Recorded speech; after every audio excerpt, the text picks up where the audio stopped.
Bom dia, meus amados. A minha saudação a você em nome de Jesus. Hoje é 28 de abril de 2024, domingo. Vamos aqui continuar meditando na palavra de Deus. Estamos vendo a carta do apóstolo Paulo aos Efésios. O capítulo é o 3. O nosso texto hoje são os versículos 6 e 7. Diz assim a palavra de Deus: A saber que os gentios são co-herdeiros, membros do mesmo corpo e coparticipantes da mesma promessa em Cristo Jesus por meio do Evangelho, do qual fui constituído ministro conforme o dom da graça de Deus a mim concedida, segundo a força operante do seu poder. Amém? Efésios, Paulo fala aí, aqui está falando da inserção dos gentios nessa fé. Amém?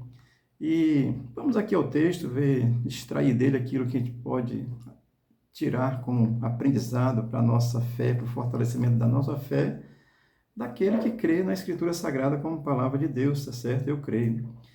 O versículo 6 começa dizendo assim: A saber que os gentios são co-herdeiros.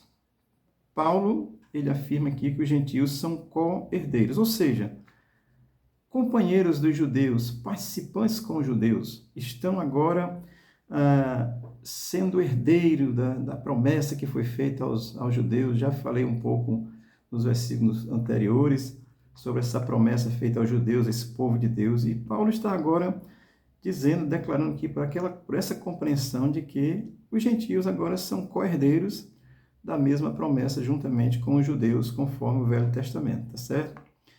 Então, os gentios agora, pela fé em Cristo, passam a desfrutar dos mesmos privilégios do pessoal da promessa, que são os judeus, lá no Velho Testamento. Claro que aqui Paulo também está falando dos judeus convertidos, tá certo?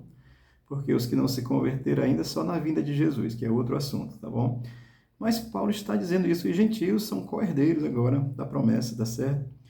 Romanos 8,17, só para corroborar aqui, diz assim: Ora, se somos filhos, somos também herdeiros, herdeiros de Deus e co-herdeiros com Cristo.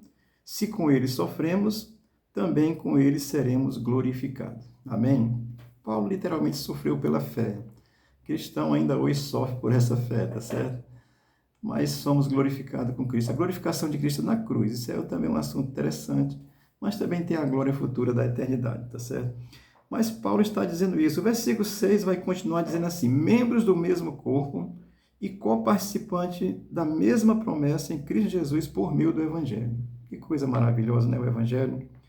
Ele diz membros do mesmo corpo, ou seja, Paulo está declarando aqui agora que gentios e judeus, por esta fé, são membros do mesmo corpo, fazem parte, pertencem a Cristo. Paulo chama de corpo, depois vai explicar que a igreja é o corpo de Cristo, tá certo? Mas aqui ele está dizendo membros do mesmo corpo, coparticipantes da mesma promessa, em Cristo. Cristo é a referência. E ele diz por meio do Evangelho, que é a boa nova de salvação, o Evangelho de Jesus Cristo, tá certo? O versículo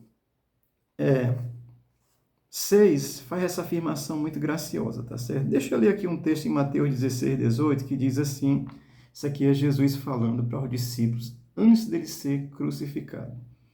Mateus 16, 18 diz assim: Também eu te digo que tu és Pedro, e sobre esta pedra edificarei a minha igreja, e as portas do inferno não prevalecerão contra ela. Tem uma tradução que diz Hades, Hades e inferno é a mesma coisa. Então Cristo está dizendo: Pedro, tu és Pedro, certo? Mas sobre esta pedra que é Cristo, eu edificaria a minha igreja. Então a igreja é de Cristo, a igreja não é de homens, a igreja não é de Pedro, a igreja não é de Papa, a igreja não é de pastor, a igreja é de Cristo. Disso os que creem pela fé em Cristo. Isso é gracioso demais, amados. Amém? Portanto, Cristo aqui ele anuncia a sua igreja de uma forma explícita. Edificarei a minha igreja, eu edificarei, Jesus, sobre a pedra que sou eu, tá certo? Mas vamos lá, no versículo 7 de Efésios 3, diz assim: do qual fui constituído ministro conforme o dom da graça de Deus, a mim concedida, segundo a força operante do seu poder. Paulo afirma aqui conforme o dom da graça de Deus. A graça de Deus é essa graça revelada em Cristo. E Paulo ele declara aqui explicitamente que não foi por mérito dele, nem por vontade dele. Paulo estava indo para Damasco prender os crentes e ter um encontro com Jesus. Atos dos Apóstolos, capítulo 9, explica isso, tá certo? Então, Paulo ele diz assim, olha, da qual eu fui constituído ministro. Ou seja, eu nem queria ser ministro. Eu nem queria ser pastor. Glória a Deus. E Paulo diz, eu fui constituído ministro. E aí ele vai dizer, conforme o dom da graça de Deus, ou seja, essa graça que foi revelada em Cristo Jesus, é a vida, a salvação, a eternidade, a graça de Deus manifestada em Jesus Cristo ao mundo, tá certo? Paulo, ele entende que ele foi chamado por essa graça.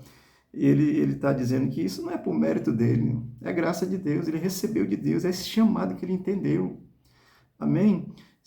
Quando nós lemos as cartas do apóstolo Paulo, tanto a de Efésios como todas as outras, Paulo vai começar. Paulo, servo de Jesus Cristo, pela vontade de Deus, chamado para ser apóstolo. Então ele diz que é servo, né? Tem gente aí que diz assim, eu sou pastor, não mexa comigo não, eu sou servo, eu sou o irmão André, crente em Jesus de Nazaré, tá certo? Portanto, Paulo ele vai entender que é graça de Deus, ele foi chamado, ele foi constituído ministro de Deus, chamado para ser apóstolo, para pregar o evangelho, pregador da palavra de Deus, tá certo? E ele vai terminar o versículo 7 de Gálatas, de Efésios 3, dizendo assim, segundo a força operante do seu poder. Paulo declara explicitamente aqui, de forma bem clara, que ele é anunciador do evangelho por causa do poder de Deus que opera nele. Essa ação gloriosa que ontem ele já explicou, já falando, é pelo Espírito de Deus que atua nele. Esse poder de Deus que se manifesta através do Espírito de Deus. E Paulo, ele prega e ensina, e ele entendeu o evangelho, e aí ele cria nas suas cartas essa condição doutrinária do evangelho, tá certo?